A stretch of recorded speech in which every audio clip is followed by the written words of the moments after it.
welcome the audience to New Generation Women, and I'm Janine Fanzenos.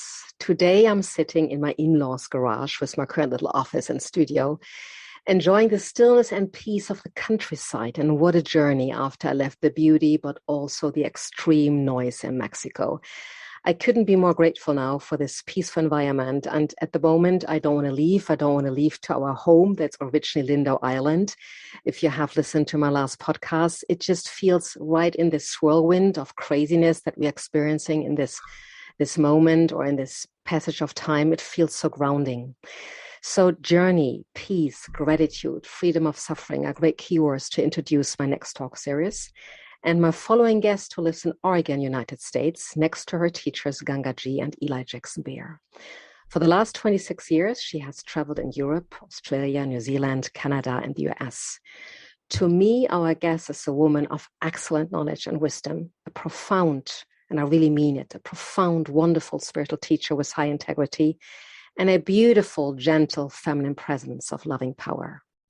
Her field of expertise, the Enneagram, the awakening of trance, and hypnotherapy based on the deep work of the American psychologist Milton Erikson. Hello and warm welcome from rainy Bavaria to a hopefully sunnier place in Oregon. Hello and warm welcome, Lisa Schumacher. Hi, nice to be with you, Janine. Hi.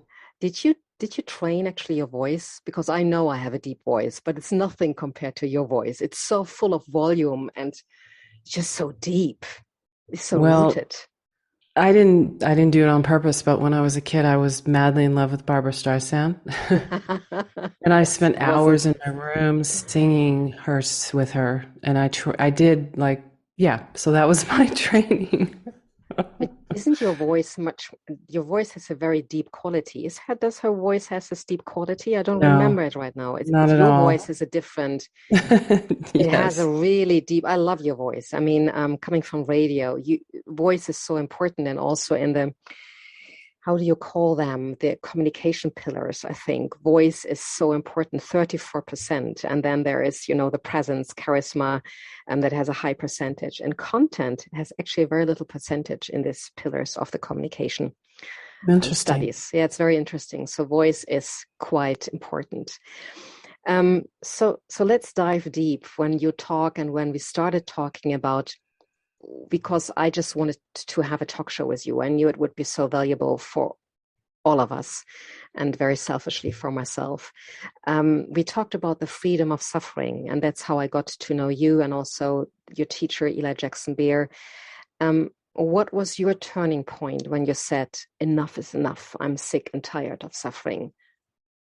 Well, it was many years ago when I was actually, I think I was 28.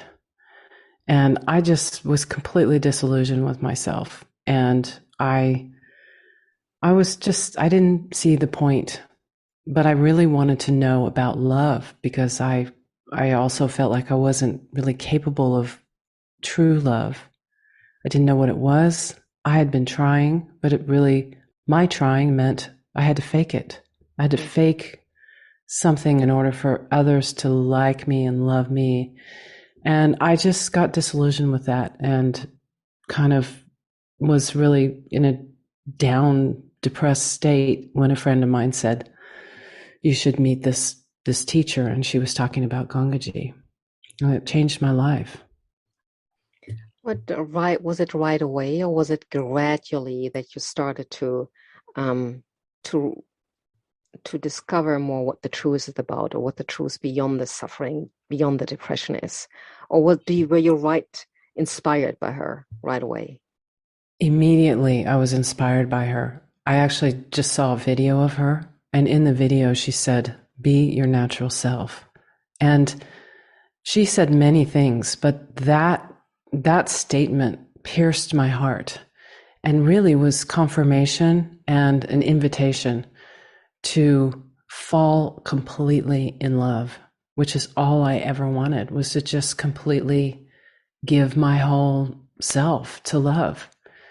And in that, then there was like a fire that got started in my heart. And that then over years, this fire of love burned up all of the identification. And then my trainings with Eli and the Enneagram showed me directly how I was fixated in my own suffering. So there was the immediate response of my heart catching fire and the recognition of myself as love. And at the same time, that fire, excuse me, had work to do naturally to burn away the habitual identification as a somebody who didn't know how to love. Wow, I'm almost jealous when I hear that. And I think so many people say, boy, how long did it take for me? I was also 28 when I had a bike accident, and that totally took me out of my career. I was just having a breakthrough in television, but that was just right in the beginning. And then a long journey process started to just get healthy.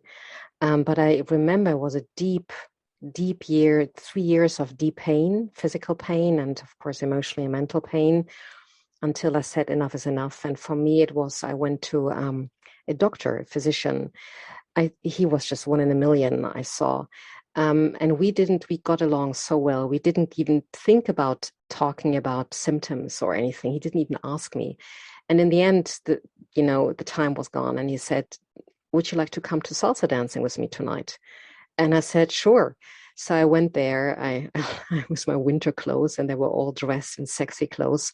And that was my love. It was my first salsa ever experience that hit me, like it struck me like a core, and was like, yes. And then I took a private lesson, and then the joy of dancing that would really heal me. And that joy, it was, for you it was love, for me it is always joy. And from then on, it was my North Star, I think you say. I was like, I would always follow the road to joy. But it was a really rocky road. It was never a straight road. How was it for you when you were touched by the words of Gangaji, and you had your great teachers right away. Others are looking for years for finding a great teacher. Was it a rocky road, or were you always more in the observant state and knew that it was important for you to let go of everything that you had built in your personality to create that suffering like everybody does? Well, I can say in that first meeting with her, there was no road left. Wow. I was by just the power of her transmission. And it was actually, I'd never even heard of her before. It was through a video. I was sitting there watching this curly-haired, white-haired lady speaking, and the tone of her voice, you were talking about the voice, this tone pierced through into my heart. And that is what I recognized. All the words except that one sentence, I was just sitting there kind of going, I've never heard anyone talk like this before. I don't understand what she's saying. But that pierced my heart. And when that happened, truly, it was like a huge fire was lit. And it was choiceless for me. It was everything I ever wanted. I mean, I feel like crying just saying that. It was so profound for me to be met by my own heart in that moment, that it was just done. And then I pivoted in my life to face her, my teacher, and the love that had been ignited in my heart. And at that point, it was just a couple years when I just said, I have to go be close to her because I have to find out what's real. I'm still not done, because there was still doubt. And for that doubt to actually be finished took, I don't know, I think it took about 5 years before I received a very hearty slap from her. Not a physical one. Because I was still entertaining stories of worthlessness, comparing myself. I was still identified, and she just slapped it out of me. Yeah, I can see where the truth. I needed that. Yeah. Who doesn't? I think who doesn't? It's and it's still a difference if you have somebody coming from her heart or his heart and slapping you with Yeah. a twinkle in your eyes or in her eyes, just or you just have someone who's judging you. So that's a huge, huge difference. Let's go back. Now we almost have kind of the goal when you talk, the vision when you talk. Go a little bit backwards for the people who have absolutely no clue. They feel what you're talking about. I mean, you cannot but feel what you're saying in your voice. It's so present. But they absolutely have that how question. Oh gosh, how do I get there? Or I'm already on this journey for a long time. I see that I have undone some levels, but I'm still in the middle of it, at least how I feel. Maybe some people say that. Why do people suffer? Let's start from the beginning. Well, just to the how, I just want to address that really quickly, because I think when we address that, really what was so important for me was a question that Gangaji and Eli both ask in their satsang is, what do you want? What do you want if this was the last day of your life? If this was the end of your life, what is it you want more than anything? More than anything.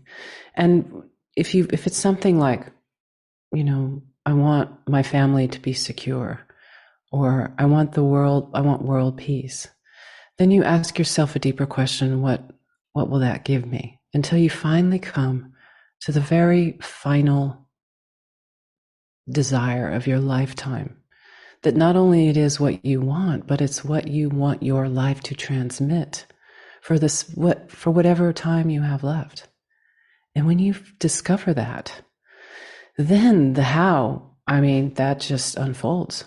It's you give your life to that when you discover what it is you're here for. Simple. Yes, simply said. And yes, simple. And if we have a complex mind, so hard to grasp. When we go to the current situation, the pandemic, where lots of people are suffering, or rules and regulations are in parts of the world very strict. And some people feel imprisoned. Some people, feel just very afraid of any kind of further viruses that might come from Corona. And then you say right away to them, what is it what you really want? Do you have an example maybe of someone, without naming the person you have worked with, who might have been in terror and in strong fear because of the situation? Might be existential fear, or fear of losing freedom, or fear of getting sick, or the loved ones getting sick, which is, in your words, a trance of suffering. It's not the reality. To get there, when I stopped listening to what I've been told, and I stopped serving the bubble of fear from, at that time it was for me, doctors, when I started to dance, that took years to really be brave enough to say, I'm not buying into that anymore. But that took years. So you seem to have a much quicker approach, or learned a quicker approach than I did. What do you say, or even if you have an example of someone you worked with the last 1.5 years? Well, I would say that when you realize what it is you want, essentially, then there is the integrity of giving yourself to that completely. And in that full offering of yourself, then in the ground of that offering, if fear or terror arises out of the circumstances, which I totally agree, it's really quite a time we're in, you can meet that fear. And by meeting it, I mean you actually are still with it. You don't move one way or the other away. You don't move to try and seduce your way out of it. You don't fight with it. And this happens in an instant. And this is how the busy mind can focus on something other than itself, its thoughts, its doubts, its projections. It is directed back towards its source through the very thing, the terror, for example, Mm. that is actually threatens to pull it out into more terror, more fear, more action to try and control the environment. What Mm. I'm talking about is diving in to the terror directly to see what's at the heart of it. Yeah, I think I get that. And I heard an amazing conversation with Dr. Gabbam. I don't know if I talked about him, I think.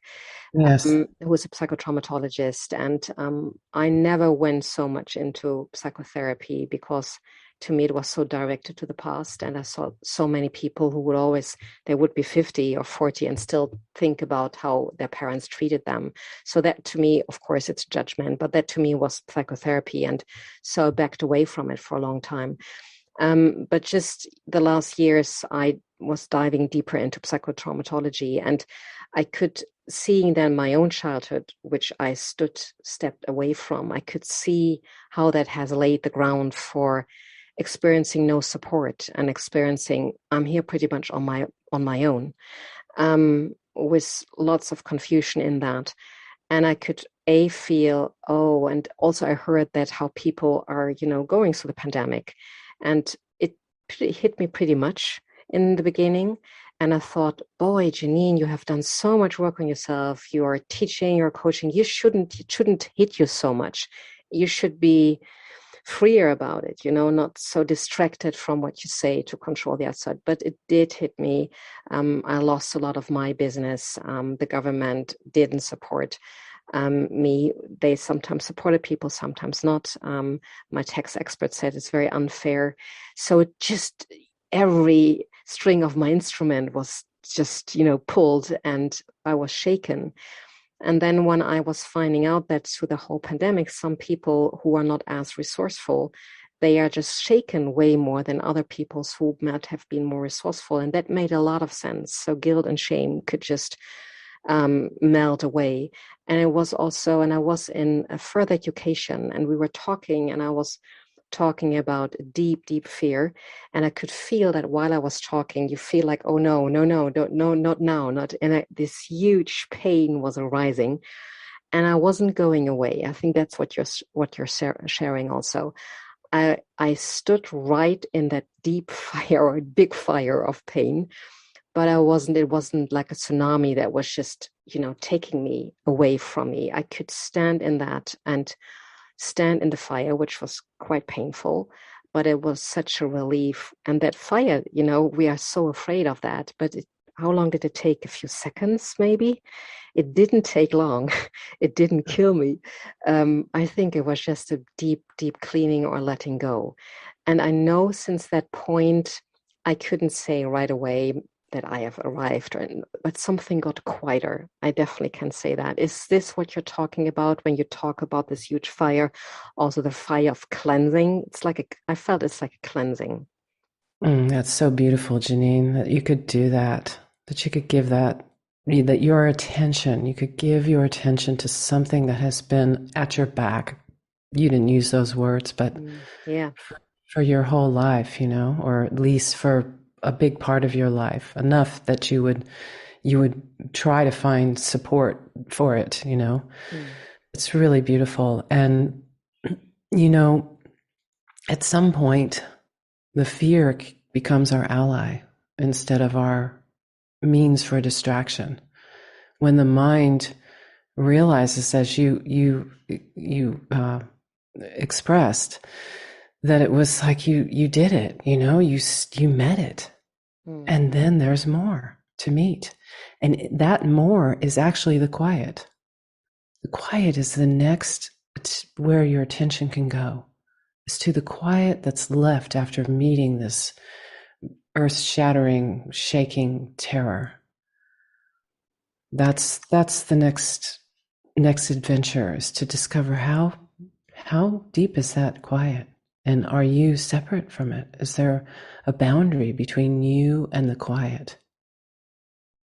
Yeah, that's so beautifully said. I think that is the piece, when we go to vacation, and now we cannot go to vacation so easily. So everything that everybody did so easily before the pandemic happened is not that easy. So we are way more forced to go inward on an inward journey, and it feels so far away for many people. What is an inward journey? How would you describe to go on a blissful inner journey? Because in the end, it is such a bliss in that inward journey. And when you're meeting, I call it the presence of love. And I do always start my day with a prayer or a prayer song. And sometimes I say I'm here to present you, and I have all kinds of different names. I'm not staying with one, but one, to me, what comes easily is the presence of love, or the goddesses of wisdom and inspiration, or the universal inspiration, which I also like. And I always say, in being close and gently within myself, to rise and expand in you. And that is something I can literally feel. And then I can feel what you also described. You first sink in before from there you rise out. And in experiencing, for me, that was one of the deepest experiences I had. And I was so grateful in the end that I had, witnesses, but everything was just coming up, tears. And, normally all the things that we try to push it away, all our coping mechanisms, all our solutions, and shame and guilt, it was just not possible anymore. It was just fire. Like what we're talking about, the fire in California and the fire of people. And, Australia was called, a yoga teacher said, it's the lungs, it shows the lungs of the earth. It was before the pandemic happened. And what a wise sentence. So coming back to this inward journey, how would you experience, or how would you express the inward journey, and what did you observe in other people? I see what you say, an amazing quietness, a presence in them. It is so wonderful to be with people who went on an inner journey and somehow arrived at parts of them, or lots of parts. Immediately your whole system gets quieter. Like when I talk with you, it's like, wow, everything gets really quiet. Well, that's so beautiful, Janine. And really, the tendency of the mind is to try and find explanations, and techniques and strategies, and nothing wrong with any of that. It's part of our survival that we can actually find a strategy, and we can follow it, and it can work. But this inner dive that you're speaking of is to actually give up all strategy, to be willing to be stripped of your of the power of mind. And in my experience, because I'm more like my orientation, there's fear, but I also fight, and I'm sure you have experienced that too. Oh, yeah, I will absolutely. fight against, if I feel like I'm being told I'm wrong or corrected or anything like that. But I have to be willing to see, why am I being triggered? Why is it a problem? If I recognize myself as the totality of being, of love itself, then why is it a problem if someone's telling me, well, you need to improve this over here, or you did this wrong, or however it comes? Why does it trigger me? So then the dive inward is to examine what exactly is the truth here. And in that, the trigger then is no longer personal. It's a investigation of what is alive and true in you. And you learn, you discover, oh, I actually was identified in some way then. And I imagined that person. I mean, I imagined that person was someone against me, or someone I should get away from. And yes, there are times when we do have to get away and we do have to fight. But so often in this incredible oh God, blessed lifetime of freedom that we actually enjoy more so than most people on the planet, a certain kind of freedom. There's very little that is threatening in that way. That is, it's very clear when there's a threat and when we're just making something up. And so to open and see, and then you see through the eyes of love instead of the eyes of someone who needs to maintain a position. Is that clear? Yeah, totally makes sense. I'm just always thinking also about those who are, who have not traveled that long or that deep or didn't have a Gangaji, in their environment, because I know a lot of people. And then I give you two examples. It's always good because they represent so many people and parts of me, definitely. I know one wonderful woman. She is so full of knowledge and she knows so much, and she really knows. I mean, if you don't know an answer to something, ask her and she will give you an answer. It's just amazing. She's like a library in that. Mm-hmm. And at the same time, while she knows it, there is not, in many parts, not an owning yet.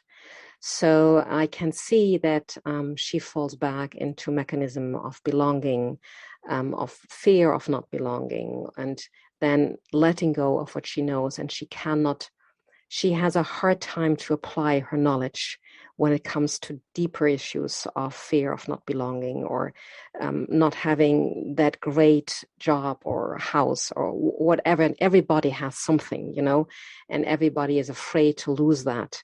And then they do have the knowledge, and particularly in this time where we also have a lot of spiritual bypassing happening, which I think is really dangerous if you have people to sell a weekend course and then it's on a beautiful island with a cocktail and it's all undone right away.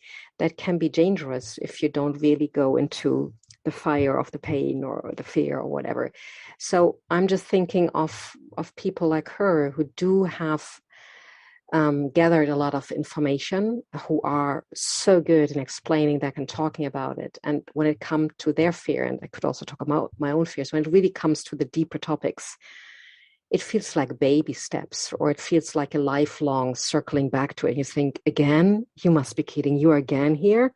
I thought I was done with you, years ago, or I'm a coach or a teacher, or I should know. And if you sell kitchen machines or, dishwashers, that's easy then.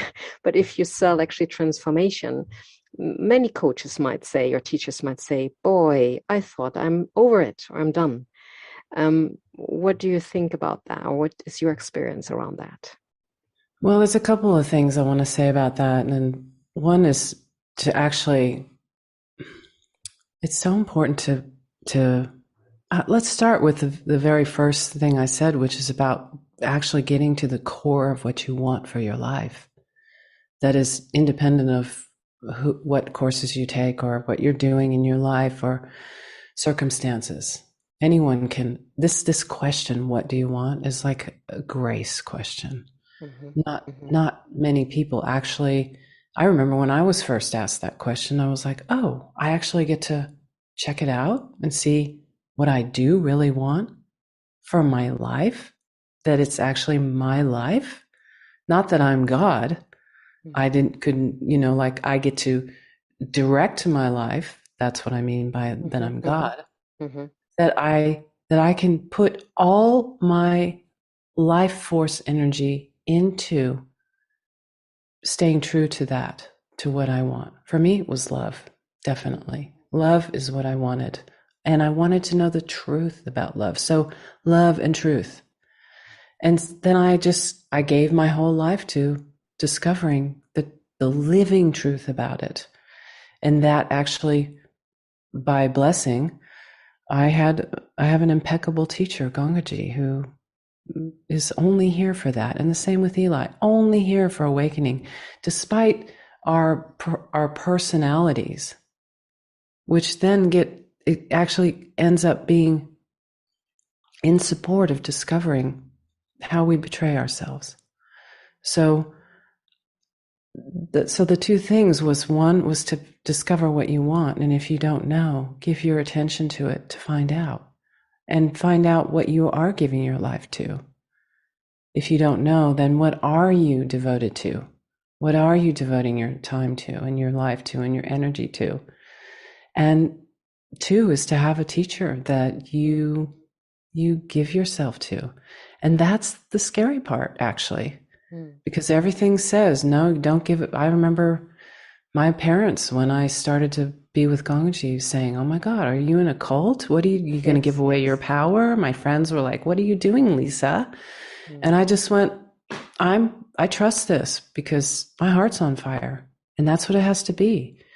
You know, even Papaji said, you know, your hair, it's like your hair's on fire and you have to get in the river. You don't stop for a cappuccino along the way. You have to get that fire out. It's like that. Yeah, I can relate to that. I still think it's incredible. What I admire is that you were so much on fire that I don't. Did you experience bravery along the way? You mentioned doubt. It took a couple of years to release yourself from doubt thoughts. But did you, like, sometimes I thought, whoa, there was courage enough for 10 lifetimes. Here you are again, courage, so I can choose you again.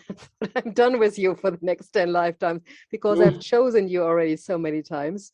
And then standing, you know, just very practical stuff that happens in life. You stand up for yourself, you just take care of yourself. And that was a very sweet little moment. I mean, these were the sweet moments. When I went to my further education, I was very tired and I needed some break, just some breaks, but I didn't have them. So I took moments, as many as I could, to regenerate. And I called the teacher. I said, look, I would really love to join, but you need to give me the freedom to choose whenever I can go and come. And he said, that's absolutely, you know, resilience. That's taking care of yourself. So that's the first plus point on your account. And just show up at 10 when we start, 10 a.m. And I said, I can do this. And if he wouldn't have given me the freedom, I never would have signed up. So I said right away in front of the group, just that you guys know, I might go earlier, I might go to a park, or I might take an online dance training because I need to take care of myself. And that was, you know, the whole group was shaken because I would come and go when I wanted. But I didn't want to be a role model. I didn't want to upset anybody. I just felt I need to take care of myself. And that has, everybody said in the end, they were so happy that somebody just did it because for the first time they knew how it is to take care of themselves, or they knew they would just go. So everybody had the permission to go when they felt they needed to digest something and come back. And so this is that's a positive example of courage or stating your truth in a circle. But when I see other examples, you know, when you are in a big meeting, or when you are about to lose your job or your project, and from just talking about my story and narratives, I had that a couple of times too. And then there was no Oscar and say, oh, brave Janine, you get an Oscar for that, or a double paycheck. So that there was just nothing. And sometimes you think after a few weeks, a month, you little idiot, why did you do that? Now you go through all the fear and all, you know, the rumbling.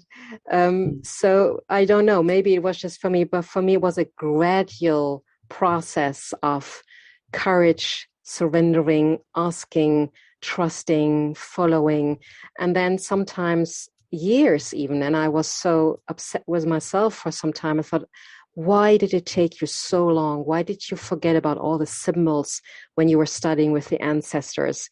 This beautiful intuitive communication they taught you, you learned, and then you go back to the Western culture and you forget about it just because maybe your environment has upset you with some points, or they are just, you know, not valuing that.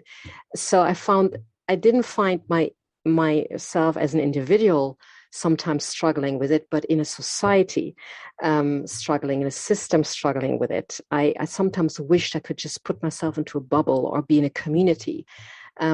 But that wasn't the case. I would pop by and out or go in and out in a community to regenerate. And then I found I go back into the cave, or I go back into, you know, mix up with humans where I would learn the human lessons again. I found that quite hard. But also when I was in, I could see how much it was attracting other people, but it's nothing that I could plan. Either I was it, and then I had this amazing success just because, or I wasn't in, but then the suffering was also tough. Mm. Can you relate to that, what I'm saying? Or is it so far away from your experience? Mm. Well, what I can say is that when I got that slap from Gangaji, the story of myself as a separate someone who was trying to be more, trying to be like them, trying to be awake, trying to be something, that story it ended because I could see clearly that I had imagined myself all those things. And that dream was over. It just ended. It was a bad dream. It ended. And I was like, oh, why am I even, what was that about? And that was a lot of suffering, comparing myself, trying to be the same, trying to create a structure that would support me. And then the courage after that, really, and still is to tell the hard truth about how I create my own illusion and then believe it's true and feel separate and imagine I'm and have this unnecessary suffering arise. And I have to say that here that the Enneagram has been incredible support for that, because it's like the way that Eli teaches it.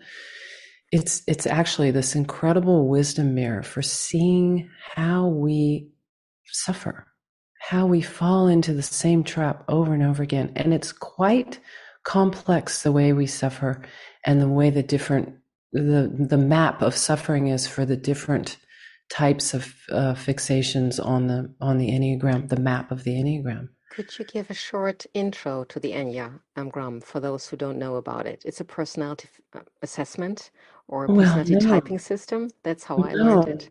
Yeah, no, it's neither of those. The way that I've discovered with Eli and the way he teaches, it's actually about character, and character is something you're born with, and the innocence of our true nature.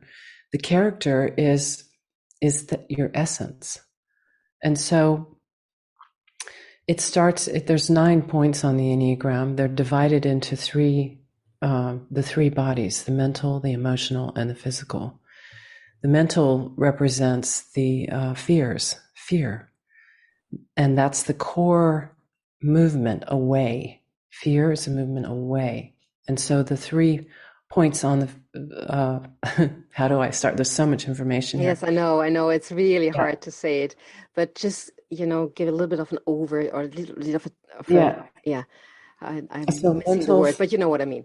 Yes. yeah. So it's mental, divided into 3 parts: mental, physical, emotional, fear, anger, and hysteria or image. And the fear is associated with moving away. The anger is associated with fighting or moving against.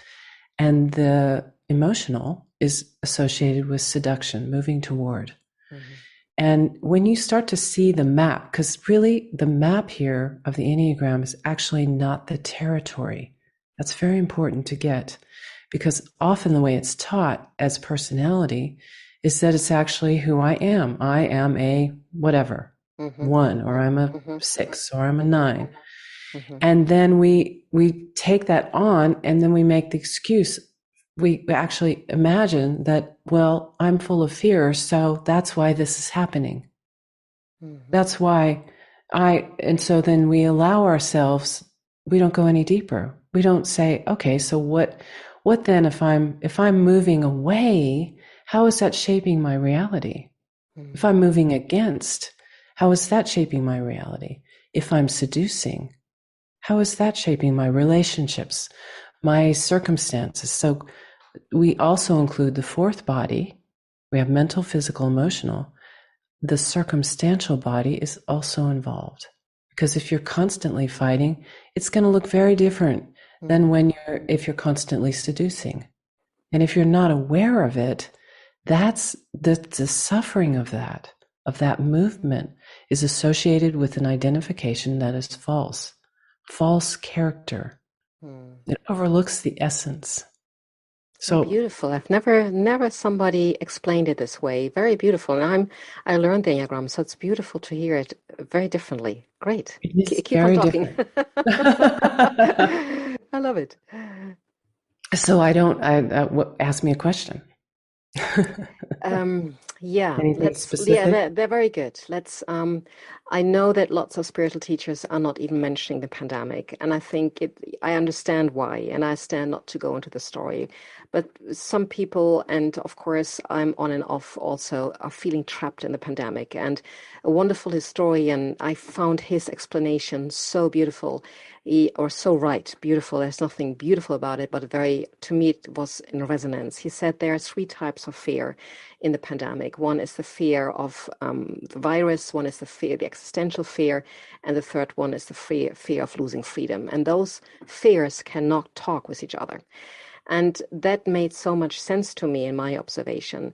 So when we go to the fear of people who are losing freedom, they are not necessarily having the fear of getting sick. They have the fear of losing the freedom, and they will fight against rules and regulations, and they will fight against governments, and they will fight maybe against something they have to take and their body feels a no. So when you're feeling it's more theater piece that you're watching and the gap is a little bit further away, then I can see it's easier to start with and see the fixations. But when you feel like in the pandemic, it feels so much more in our face and coming to the light, it feels closer, then people do fight against it or want to run away from it or want to control it or want to fix it.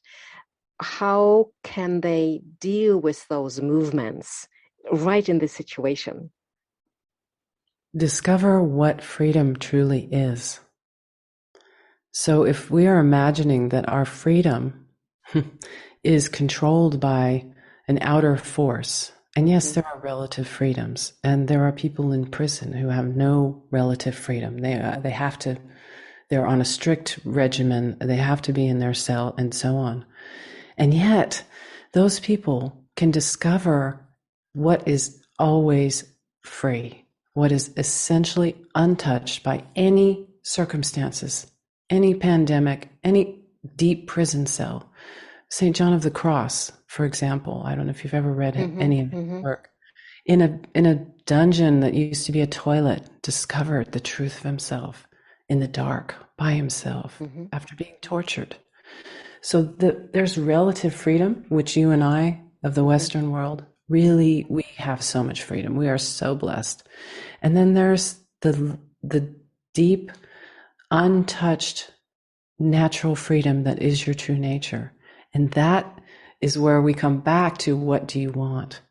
To actually give your life to that and then discover that. And then out of that, Mm-hmm. out of already knowing the truth of yourself, you can have right action. And if there Yeah. needs to be, yeah, you I get it, totally right? get it. No, I Yeah, totally get it. Because I am more a move away from, I know also seductive part, especially yeah, in dancing. I mean, as a dancer and, couple dancing and salsa and tango, how to seduce. yeah. And in the character, it's not nice. And I'm so happy that I don't have that character anymore in having to be on a dance floor and seducing so that I feel more worthy. So that's luckily Right. is done. So now I can really enjoy the dance part. Now I really love dancing. And before it was like all about being liked or being wanted, whatever the character, as you said, the fixation was. In the pandemic situation, the fear away, and I think there was a wave coming. It goes in waves back and forth. And there was one of those waves again.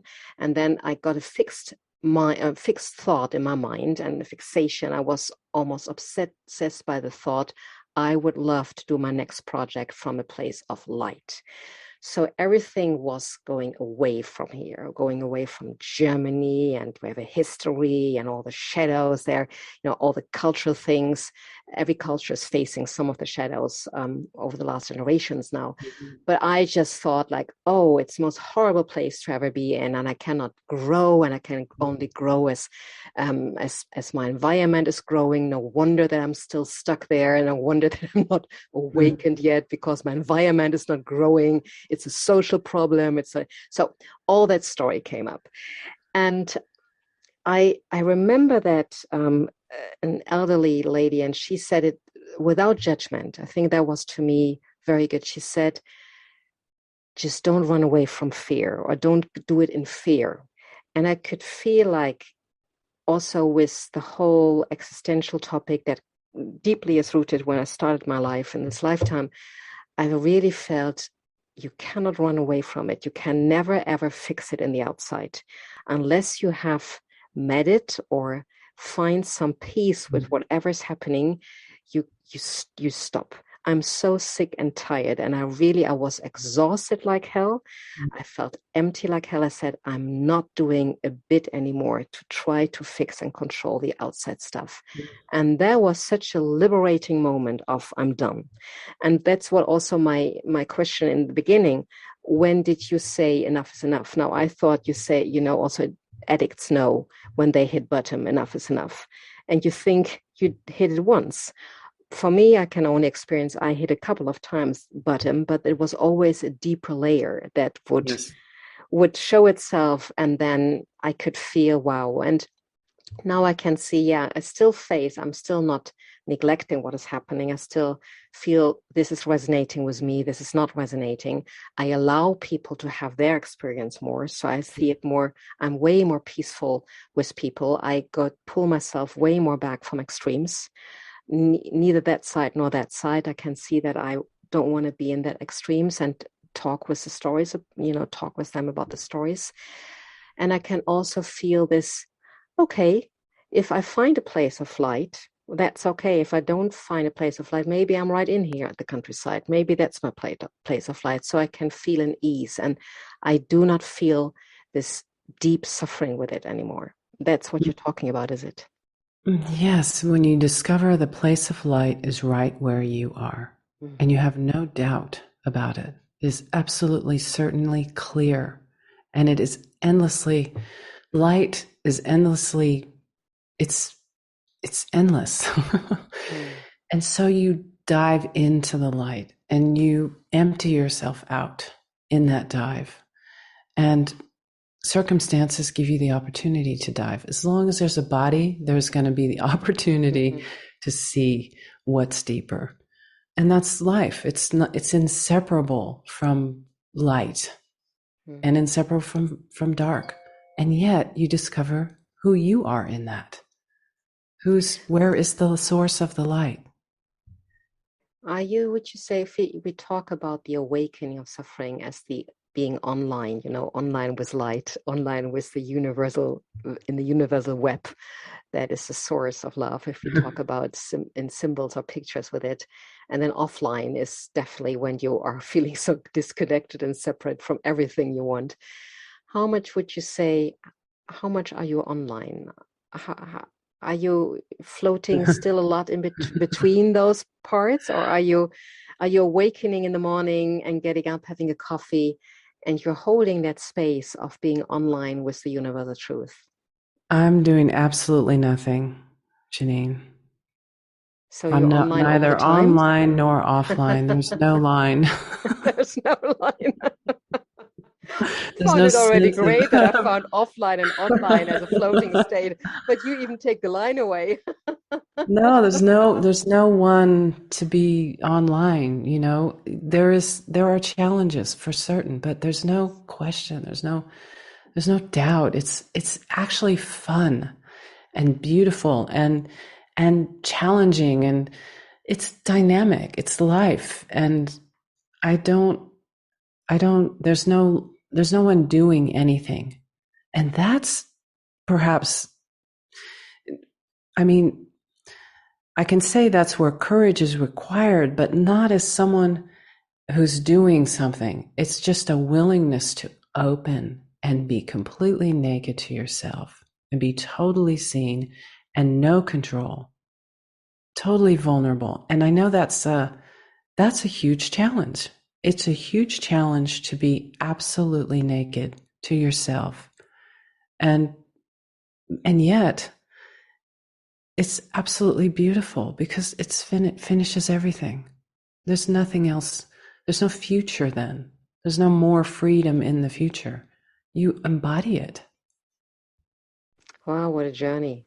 Yeah, I can feel when you say it. I know it in moments. And I still work with pictures and symbols. We talked about it in the beginning. I love that picture of being a little portion of water in the ocean and surrender Yeah. to that ocean because the ocean knows the beaches and the tide. And I stopped trying as a little portion of water to direct the ocean where to go. So that really gave me, it's like a children's story almost, but that gave me, I could feel that. So that story, I could feel that, also the humor of it. And for me, humor is extremely important. Yes. Self-humor and humor. And also sometimes the picture of what was helpful for me, being in a theater play. And because Mhm. I was sometimes confused, is everything in my mind what I'm seeing? Or do I sometimes observe also something where I'm learning or seeing something without having it all in my mind, all as my learning, all as my mirror? And being in a theater play and engaging in that theater play and knowing that everybody is a part in that theater play without actually engaging, without, making it a story, Mhm. without putting your Mhm. own judgment around it. And that has helped me tremendously to Beautiful. step back, to create that, or to have that gap. Mm. And that's as far as I am. So there might be some more crossroads to go, I'm sure. But that's something that felt Mm. already very, very comforting and Beautiful. very joyful. Yeah, I can Mm. say joyful. For me, it's Yeah. joy. For you, it's love. Mm. Lisa, that is, Yeah.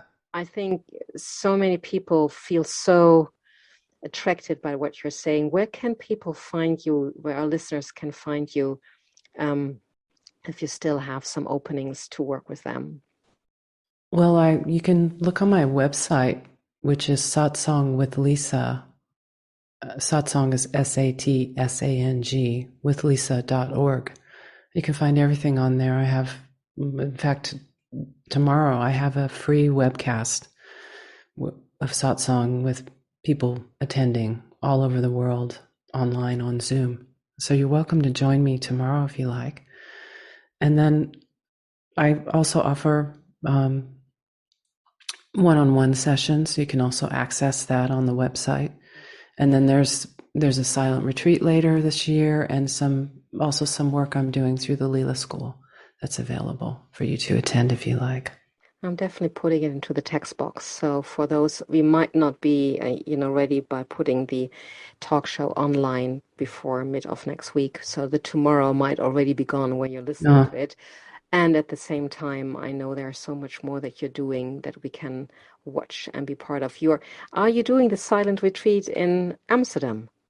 I wish I could travel to Amsterdam, but I don't think I'm going to make it. And people, I'm going to do it online. I would love to be there. My I God, I know, really I miss know. it. Yes, I know. I miss America, and it's so hard for us to come in. So I would so much love to go to California. I so know Yeah. what you're talking Oh about. my gosh. And Mm.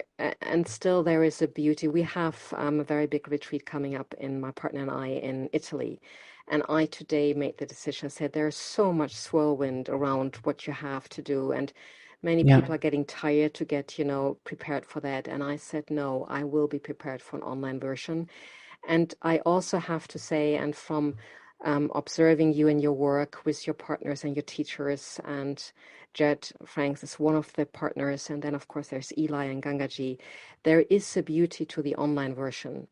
Yeah. It is not replacing it. I wish we can have soon the both and version again, so it's online and it's live. And I wouldn't, I still think there is a beauty of it. The portions, how you guys are doing it, it's not long. It's 60 to 70 minutes sometimes. It's a lot of self-inquiry. It's definitely people like you and teachers like you who have such a deep experience. You are holding the space for Yeah. all the participants to do the work in a very essential, I don't know, essential is coming because maybe you said it, use an essential, gentle, kind, loving way.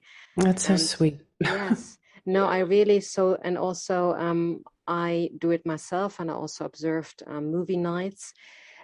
There, yes, traveling is beautiful, but it also has become very exhausting the last years. Already before the pandemic started, it became much more exhausting than Yeah. it used to be.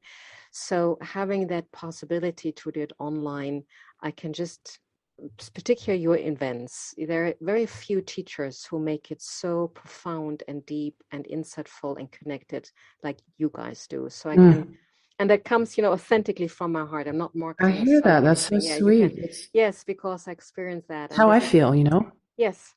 And this I is totally why, love it.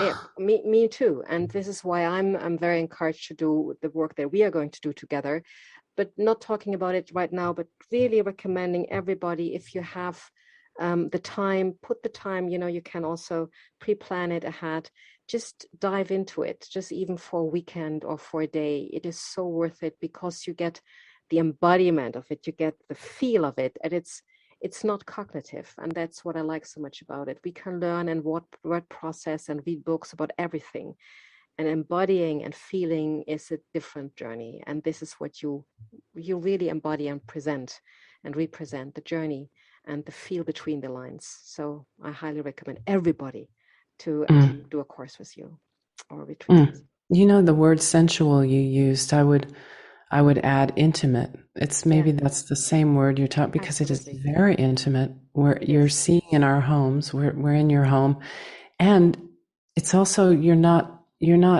absorbing any of the other people's Yes. energy. You're it's safe. It's amazing how many people came out of the woodwork who weren't coming to the live meetings, or they would get tired from the live meetings. So you don't have to travel. It's great. No, and for people who are sensitives, I was so ashamed of being sensitive for so long. And my mentor would sometimes laugh, but he wanted to also make me aware of that. He would say, ask Janine if she goes into a restaurant, if she's still hungry. No, she isn't, because she knows all about the feelings, what other people feel. Now, that to me, I was really afraid. I was like, how can I, protect myself more from not being so sensitive? And with these online versions, I learned to step back and I can choose, or can feel when it's too much for me, or can.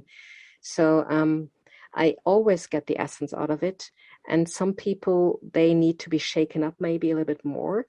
I don't need that. I just need an impulse. And if it's too much, I will have too much water like a plant. And I can feel that now. And for everybody who feels sensitive and who is easily overwhelmed, it's a wonderful entry in diving into a journey. And then, of course, life becomes also, much more enjoyable. But that was an experience for me. So the online version as a teacher and at the same time as a participant has given me a huge, wonderful adding puzzle piece to my journey. Great. Thank you so much. This was a Thank you. beautiful interview. I knew that. So I'm so happy that you said yes when I asked you. It's such a treat and a deep breath of freedom talking with you. So this was New Generation Women, the audience, with Janine Vanzinas. And wherever you are, I sincerely believe that now is the time to transform the cause of pain and suffering and stop fighting the symptoms. Have a beautiful and soulful and peaceful rest of your day wherever you are. And until we hear each other soon again. Bye-bye for now.